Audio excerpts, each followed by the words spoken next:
નમસ્કાર મિત્રો, આજે આપણી સાથે અમેરિકાથી વરિષ્ઠ પત્રકાર કૌશિકભાઈ અમીન જોડાયા છે. અને કૌશિકભાઈ, નમસ્કાર.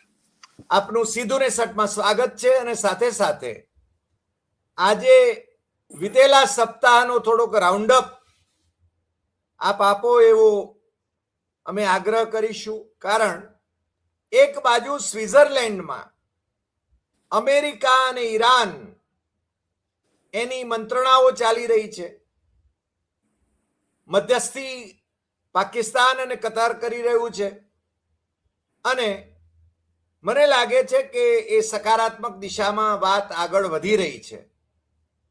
બીજું કે હોર્મઝ ખાડીનો જે પ્રશ્ન છે એ પ્રશ્ન, અને સાથે સાથે જેમ ભારત સાથેના ડીલમાં ભારતના ખેડૂતો ભલે બરબાદ થાય, પણ અમેરિકાના ખેડૂતો માલામાલ થઈ જવા જોઈએ. એટલે કે અમેરિકાના પ્રોડક્ટ્સ, એગ્રીકલ્ચર પ્રોડક્ટ્સ એ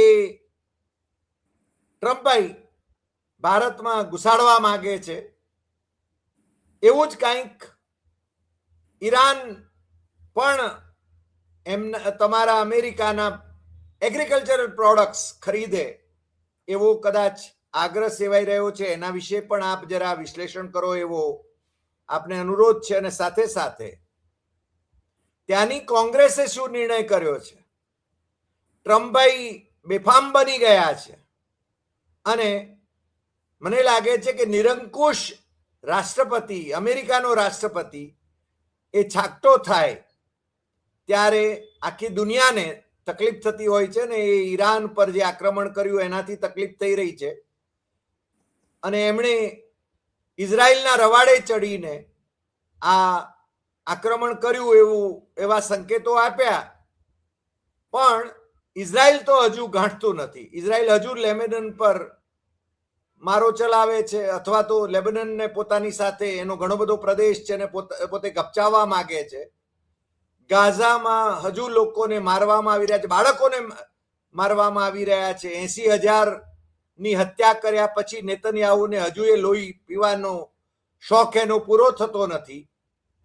એ સંજોગોની અંદર આપ વિતેલા સપ્તાહના ઘટનાક્રમ અને ભવિષ્યના એંધાણ એના વિશે આપનું વિશ્લેષણ આપણા દર્શકો માટે પ્રસ્તુત કરો એવો આપને અનુરોધ છે. કૌશિકભાઈ. નમસ્કાર હરિભાઈ અને આપણા સર્વ દર્શક મિત્રોને. સૌથી પહેલા તો વેનેઝુએલાની વાત કરી લઉં. વેનેઝુએલામાં 7.2 થી વધારે રિક્ટર સ્કેલનો ધરતીકંપ 2 વખત આવ્યો. 35 સેકન્ડની અંદર 2 વખત આવ્યો. અને અમદાવાદમાં જે 2001ની અંદર આપણે જે તબાહી જોઈ હતી, એ જ તબાહી મલ્ટી ફ્લોરી બિલ્ડિંગ્સના કારણે વેનેઝુએલાની રાજધાની કરાકસમાં જોવા મળી છે. પરમ દિવસે આ ધરતીકંપ આવ્યો. શરૂઆતમાં 200 માણસ મૃત્યુ પામ્યા છે, 10,000 ગાયબ છે એવી વાત થઈ. પણ મૃત્યુ આંક હજારોની સંખ્યામાં જશે. અમેરિકા અને ભારત સહિત ઘણા બધા દેશોએ મદદ મોકલવાની શરૂ કરી છે. ભારત હંમેશા જ્યાં પણ આવી આફતો આવે છે ત્યાં દવાઓ અને સહાય એ મોકલવામાં અગ્રેસર રહ્યું છે. અને એ પરંપરા ભારત જાળવી રહ્યું છે. એ એક આવકાર્ય બાબત છે. અને વેનેઝુએલામાં ભારતના હિતો પણ અત્યારે નવા દોરની અંદર શરૂ થયેલા છે. એટલે ભારત જો એ રીતે ડિપ્લોમસીની રીતે પણ એના કરતાં માનવતાની રીતે જે સહાય મોકલી છે એ ચોક્કસ આવકારવી જોઈએ. યુક્રેન રશિયાની વાત કરી લઈએ. યુક્રેને ગઈકાલે ફરીથી 660 જેટલા ડ્રોનથી રશિયામાં હુમલા કર્યા છે. અને તબાહીની વિગતો હજી પૂરતી મળતી નથી. જે વાત તમે શરૂ કરી, સ્વિટ્ઝરલેન્ડમાં અમેરિકા ઈરાનની વાતચીત ચાલી રહી છે.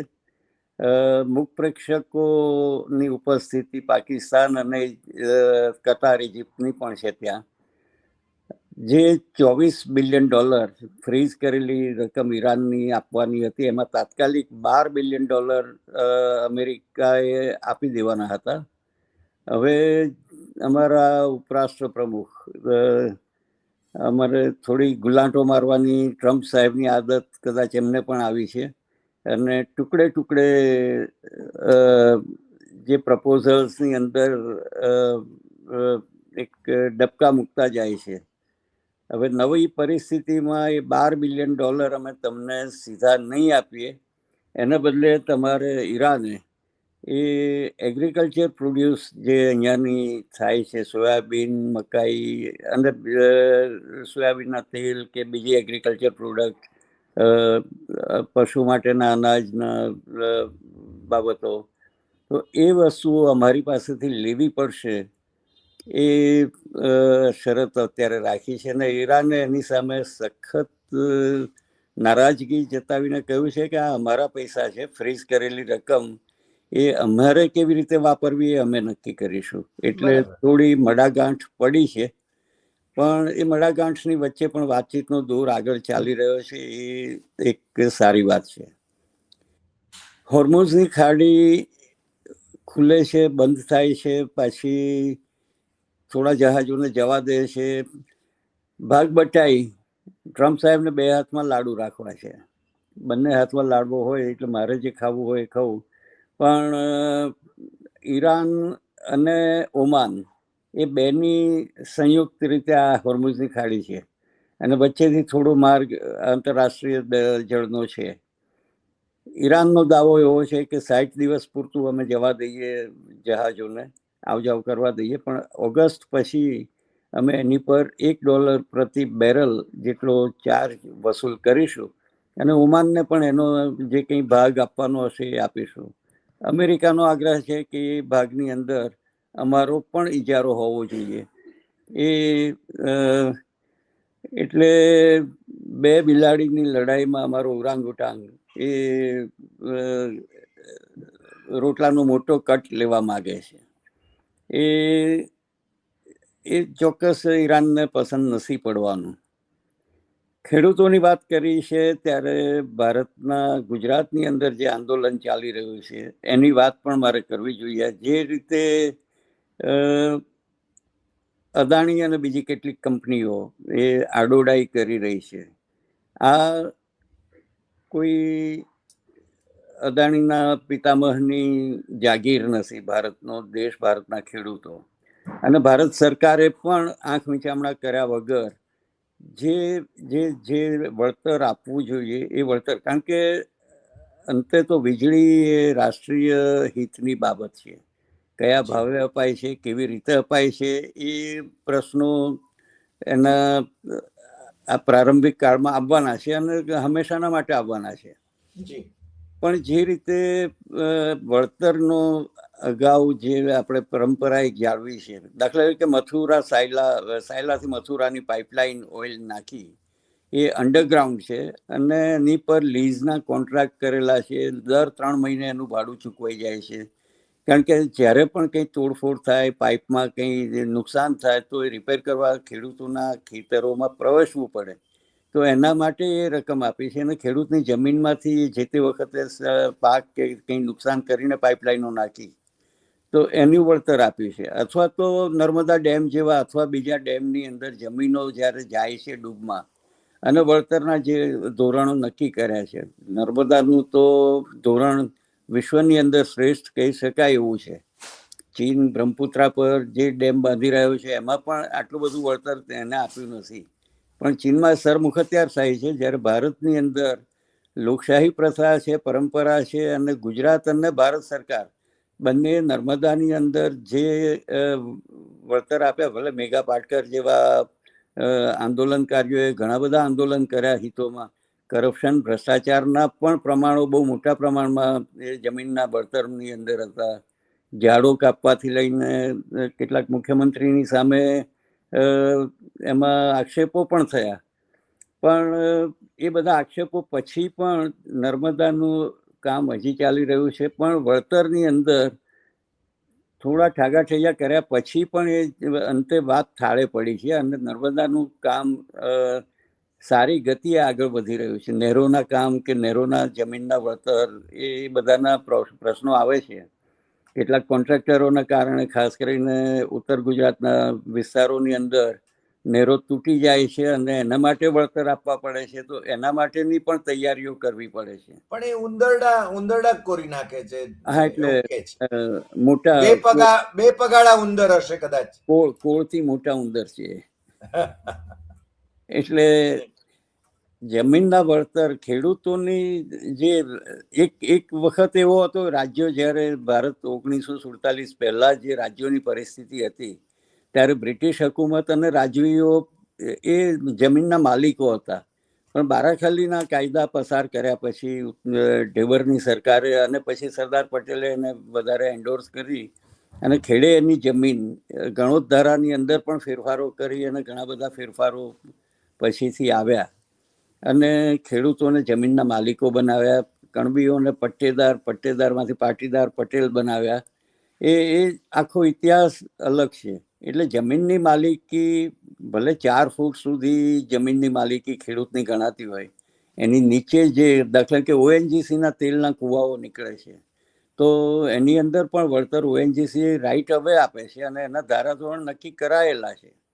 એ લોકો પણ બેફામ રીતે ખેડૂતોના ખેતરોની અંદર ગમે ત્યાં જાય છે, નુકસાન કરે છે, પણ અંતે એનું વળતર અપાય છે. ખેડૂતોને નુકસાન થાય છે, પણ એ ધોરણે ભારત સરકાર જે રીતે પોતાના વાલા દીકરાને ખોળે બેસાડીને જે રીતે ખૈરાત કરી રહ્યું છે, એ ખૈરાત હરગીજ ચાલે નહીં.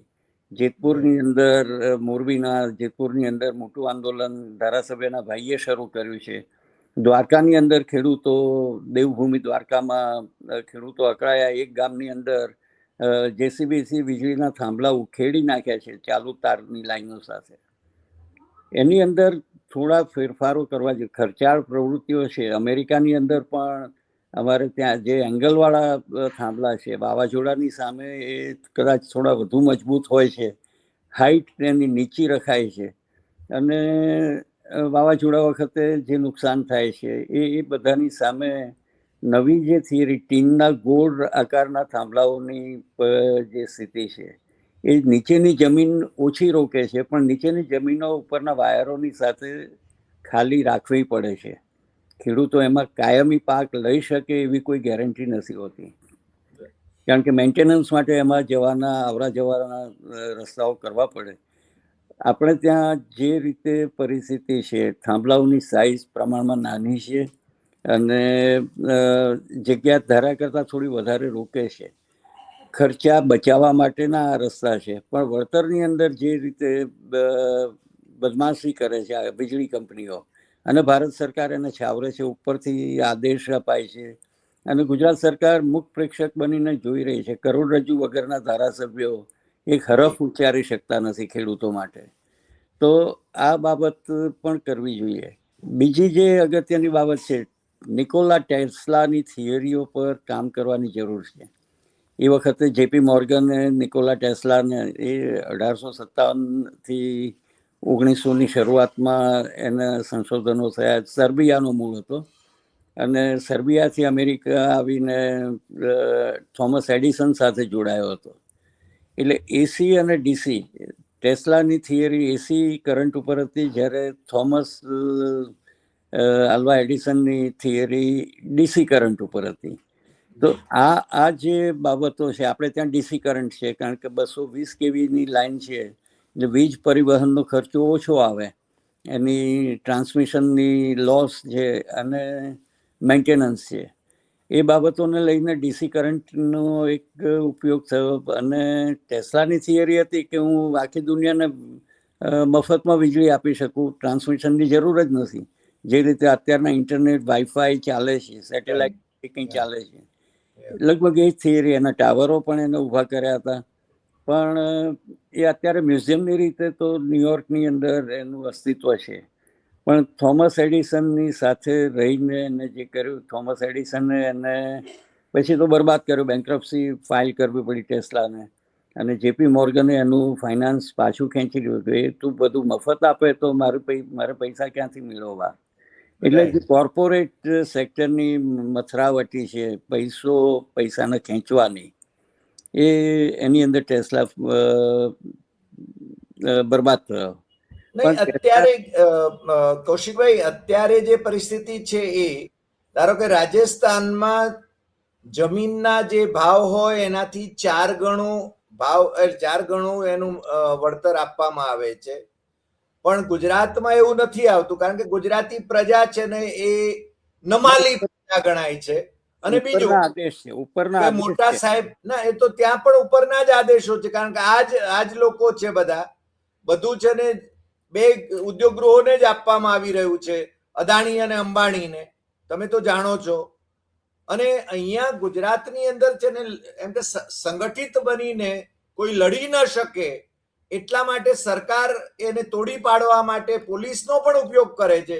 પોલીસ ભાડે આપે છે અદાણીને, એના પેમેન્ટ પણ થાય છે. એની વિધાનસભામાં એની વાત પણ આવેલી, એનો ઉત્તર પણ આવેલો.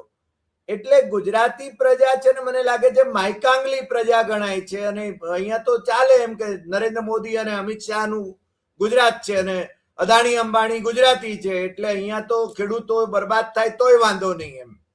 એટલે એ રીતે જે આખું ચાલી રહ્યું છે. પણ છેલ્લા ઘણા સમયથી આંદોલન, લોકો ખેડૂતોમાં જાગૃતિ લાવવા માટે જે પ્રયાસો થયા, અથવા તો ટ્રેક્ટર રેલી ધારો કે થઈ, એને સારી એવી સફળતા મળી છે. પણ હજુ કોમ્પેન્સેશનની બાબતમાં સરકાર એટલે કે ગાંધીનગર નિર્ણય નથી કરી શકતી, કારણ કે એ તો ઉપરના આદેશો પ્રમાણે હોય. પણ ધારો કે રાજસ્થાનમાં પણ એમની ભારતીય જનતા પાર્ટીની જ સરકાર છે, પણ ત્યાં આગળ છે ને આવો નિર્ણય કરેલો છે, પણ ગુજરાતમાં નહીં. બીજે જયારે ચૂંટણી થાય ત્યારે મફત અથવા ઓછા ભાવે ગેસ સિલિન્ડર અપાય, પણ ગુજરાતમાં નહીં. ગુજરાતની પ્રજાને, ગુજરાતની પ્રજામાં હવે લડવાની હિંમત જ નથી રહી. ગુજરાતની પ્રજા કરોડરજ્જુ વગરની થઈ ગઈ છે. પણ દક્ષિણ ગુજરાતમાં જયેશ પટેલ, હું માનું છું, એમને જે આંદોલન કર્યું એ સફળ આંદોલન હતું. અને દક્ષિણ ગુજરાતમાં એક થાંભલાના 2 કરોડ રૂપિયા જેટલું વળતર આપવામાં આવ્યું છે, પણ એ પેરામીટર્સ કચ્છમાં, સૌરાષ્ટ્રમાં કે ઉત્તર ગુજરાતમાં લાગુ નથી પડતા. પણ એ પેરામીટરની સામે, કારણ કે 20 જેટલી લાઈનો અને દરેક લાઈન 500 કિલોમીટરથી વધારે વિસ્તારોમાં જાય છે, એના દર 5-10 કિલોમીટરે એના ડીપી એટલે ડબલ થાંભલાની જગ્યાઓ રોકવી પડે. એટલે આ બધી પરિસ્થિતિની અંદર ખરેખર તો શુમાકરનું જે સ્મોલ ઇઝ બ્યુટીફુલની જે વાત હતી, આપણે ઇકોનોમિક્સમાં ભણતા હતા, એ વાત ખરેખર તો કરવાની જરૂર છે. નર્મદા જેવા મોટા બંધો બાંધવાની કદાચ જરૂર નથી. અને એવી રીતે આ મોટા તાઇફા, વિશ્વનો સૌથી મોટો સોલાર પ્લાન્ટ, સૌથી મોટો પવનચક્કી પ્લાન્ટ, સૌથી મોટી વાત જે છે, રાજસ્થાનની અંદર કોર્ટે જે ચુકાદો આપ્યો ઘોરાડ પક્ષીઓના માટે થઈ, અને ઘોરાડનો જે વિસ્તાર છે ઇન્ડિયન બસ્ટાર્ડ, એને સાચવવા માટે થઈને ત્યાં અંડરગ્રાઉન્ડ વાયરિંગ કરવાનો આદેશ આપ્યો. અંડરગ્રાઉન્ડ વાયરિંગ કરે તો ખૂબ મોટા ખર્ચા આવે છે એને નાખવાના, અને એને પણ એ ચુકાદાનો અમલ કોર્ટ કરાવી શકી રાજસ્થાનમાં. તો કચ્છની અંદર પણ ગ્રેટર ઇન્ડિયન બસ્ટાર્ડ કદાચ 1 કે 2 કે 4 પક્ષીથી વધારે અત્યારે બચ્યા નથી. ફરીથી એના ઈંડા લાવીને કચ્છની અંદર ફરીથી એને ઉછેર કરવાનો પ્રયત્ન કરાઈ રહ્યો છે. એટલે કચ્છમાં પણ જો આ વસ્તુને સ્વીકારવામાં આવે તો પર્યાવરણની ચિંતા તો આપણે નેવે મૂકી દીધી છે સત્તાવાળાઓએ, એવું લાગે છે. એમને ખેડૂતોની, કૌશિકભાઈ, ખેડૂતોની ફળદ્રુપ જમીનને બરબાદ કરવા માટે આ થાંભલાઓ જે નંખાઈ રહ્યા છે, એ થાંભલાઓ એ રણ પ્રદેશની અંદર જો નાખવામાં આવે તો મને લાગે છે ખેડૂતોની ફળદ્રુપ જમીનો બચી શકે રણ પ્રદેશમાંથી, જો એ પાસ થાય તો. પણ ત્યાં છે ને એ પછી થાંભલાઓનું ભવિષ્ય, એટલે એ છે ને એમની આયુષ્ય મર્યાદા એ ઓછી થાય છે, એટલે કંપનીઓને છે ને ત્યાં વધારે ખર્ચ થાય છે. પ્રશ્ન આ છે. પણ લાંબે ગાળે એ લોકોના હિતનો પ્રશ્ન છે. એટલે એ ઇન્વેસ્ટમેન્ટ એને આમે ભાવ જે લે છે એ બધા જે 2 રૂપિયા કરે છે, બેફામ નફો કરે છે. 2 રૂપિયાનો બદલે 8-8 રૂપિયાનો ભાવ લગાવીને, અને આ નેશનલ પ્રોજેક્ટ ખરેખર તો વીજળી અને પીવાના પાણીની વ્યવસ્થા એ રાષ્ટ્રીય પ્રશ્નો હોવા જોઈએ, એ ખાનગી કંપનીના પ્રશ્નો નહીં હોવા જોઈએ. તમે સાચી વાત. કોન્ટ્રાક્ટ આપી અને એનો ભલે અહીંયા અમારે ત્યાં પીવાના પાણી બંધ રાઈટ હવે ખાનગી કંપનીઓને અપાય છે અને એ પાણીને વેચે છે, પણ એની વ્યવસ્થા તો સરકારે કરવી પડે છે અને સરકાર કરીને પછી એને ચલાવવા આપે છે. એટલે સરકાર એમાંથી હાથ લેવા માગે છે. સરકારને વધારે રસ તો મંદિરો બાંધવામાં છે અત્યારે, અને મંદિરની આવકો ખિસ્સામાં અંકે કરવામાં વધારે રસ છે. અયોધ્યા પ્રકરણ હમણાં બન્યું છે. પણ બીજું હવે આપણે પાછા મૂળ મુદ્દા ઉપર આવી જઈએ. તેલના ભાવો ઘટ્યા છે. મને લાગે છે કે આ જે ઈરાન યુદ્ધને કારણે જે હવે ઈરાનમાંથી શિપમેન્ટ પણ વધી રહ્યા છે. ઈરાન તેલની નિકાસ વધારે કરી શકે છે. અને બીજું કે તેલના ભાવ અત્યારે ઘટીને હું માનું છું ત્યાં સુધી, તમે મને કરેક્ટ કરી શકો, $72 છે. હા, $72-74 પર બેરલ થઈ ગયા છે. હવે એની અસરો વિશ્વના અર્થતંત્ર ઉપર કેવી પડે, અથવા તમારા અમેરિકાના અર્થતંત્ર ઉપર કેવી પડે? ભારત સિવાય બધે ગેસના પ્રાઇસીસ ઓછા થવા માંડ્યા છે.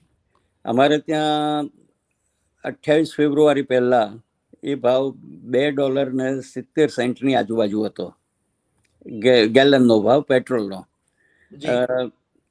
એ ભાવ પછી વધીને $4.70-60 જેટલો પ્રતિ ગેલન થયો.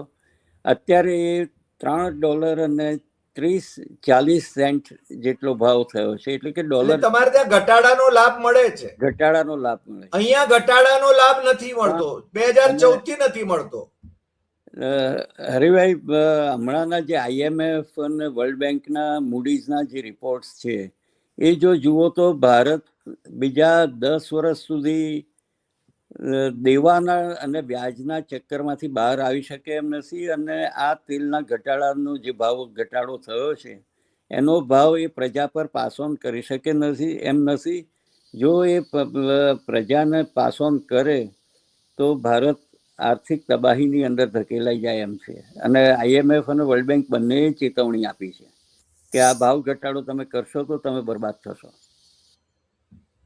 પણ તો એ નફો જે થાય છે, અથવા જે નફો છે ને છેલ્લા 12 વર્ષમાં એમણે કર્યો છે, એ નફાનો ઉપયોગ તાઇફાઓ કરવામાં અને ચૂંટણીઓ લડવામાં જે કરે છે એને બદલે ખરેખર પ્રજાને લાભ આપવો જોઈએ. અને બીજું, IMF અને વર્લ્ડ બેંક એની પાસે ભીખ માંગવા માટે વધારે, આજે જ આપણે છે ને ગિરીશ જોશીની સાથે એક એપિસોડ કર્યો છે જેમાં 24,000 કરોડ રૂપિયાની છે ને લોન પાછી માંગી છે.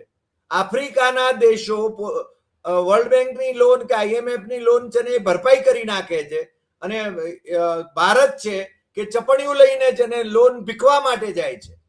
સાહેબ, આપણે મનુ અને ચરવાકના અનુયાયીઓ છીએ. ભીખ માગીને પણ દેવું કરીને ઘી પીવાનો આપણો રિવાજ છે. એટલે હજી જે 55 લાખ કરોડનું દેવું હતું એ વધીને 3.25 લાખ કરોડ તો થઈ ગયું છે. અને બીજું એટલું મૂકીને 2029માં નવા વડાપ્રધાનને માથે મારીને જશે. એક મિનિટ, આ તમે જે દેવું કહ્યું એ કઈ સાલમાં કેટલું હતું એ તમે જરા સાલ પણ સાથે કહો. 2014 પહેલા.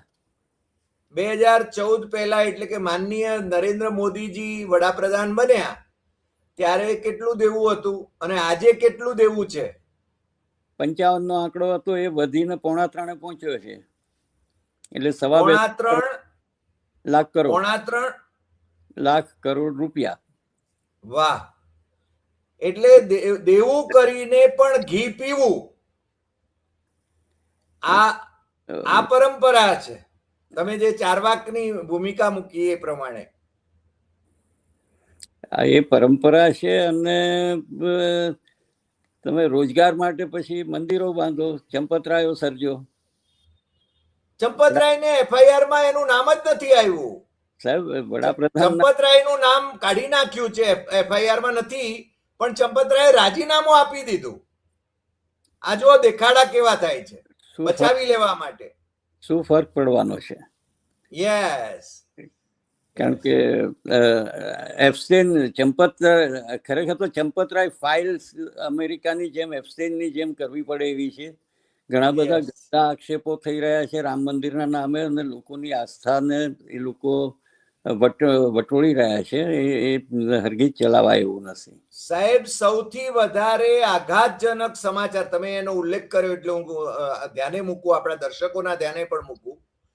બજરંગ દળના સ્થાપક અને મેમ્બર ઓફ પાર્લામેન્ટ, બીજેપીના મેમ્બર ઓફ પાર્લામેન્ટ રહેલા વિનય કટિયાર, જેમણે રામ જન્મભૂમિ આંદોલન શરૂ એ છે ને એનું નેતૃત્વ કર્યું, કર્યું. એ માણસ જ્યારે રામ મંદિરે ગયા ત્યારે એમને પૂછવામાં આવ્યું કે તમારો પાસ ક્યાં છે, અને આ માણસ એટલો આઘાત પામી ગયો, કેટલો ખીજાયો કે આ મંદિર છે કે શું છે, અને એ માણસ મને ઓળખે નહીં. જે માણસને કારણે રામ મંદિર થયું, જે માણસે એની ઝુંબેશ ચલાવી, સમજ્યા, એને ઓળખતા નથી. એટલે આ તો હવે વેપાર જ ચાલી રહ્યો છે અહીંયા. પણ હવે ખેર, ના, પણ બીજી શરમની પરાકાષ્ઠા જે છે, અત્યારે નીટ પરીક્ષાના એક્ઝામની અંદર કોકરોચ પાર્ટી અને કોંગ્રેસ એ બધા શિક્ષણ મંત્રીનું રાજીનામું માગી રહ્યા છે. અને આપણા નફટ વડાપ્રધાન, અમારા 57માં રાજ્યના ગવર્નર સાહેબ, સાહેબ અમે અમારા માનનીય વડાપ્રધાન છે, તમે એમ નહીં, ધર્મેન્દ્ર, અમારા માનનીય ગવર્નર, સોરી, એ ધર્મેન્દ્ર પ્રધાનને જન્મદિવસની શુભકામનાઓ પાઠવે છે. જન્મદિવસની શુભકામનાઓ ચોક્કસ આપવી જોઈએ, પણ કઈ વ્યક્તિને કયા લેવલેથી અપાય છે અને કયા સંજોગોમાં અપાય છે. ધર્મેન્દ્ર પ્રધાનને વિદાય લેવાની જરૂર છે, એને બદલે ધર્મેન્દ્રને નહીં. પણ સાહેબ, એનાથી વધારે આગળ વધીને કહું, તમે જે કોકરોચને અહીંયા એક્સપોર્ટ કર્યો, અભિજીત દીપકે, તમે ત્યાંથી મોકલાવ્યો અહીંયા, બરાબર? ના, અમે હવે કોની અમેરિકા ટ્રાન્ઝિટ હતો. આમ આદમી પાર્ટીએ અહીંયા મોકલ્યો હતો અને અહીંયાથી પાછા ગયા છે ત્યાં. અગ્રીડ.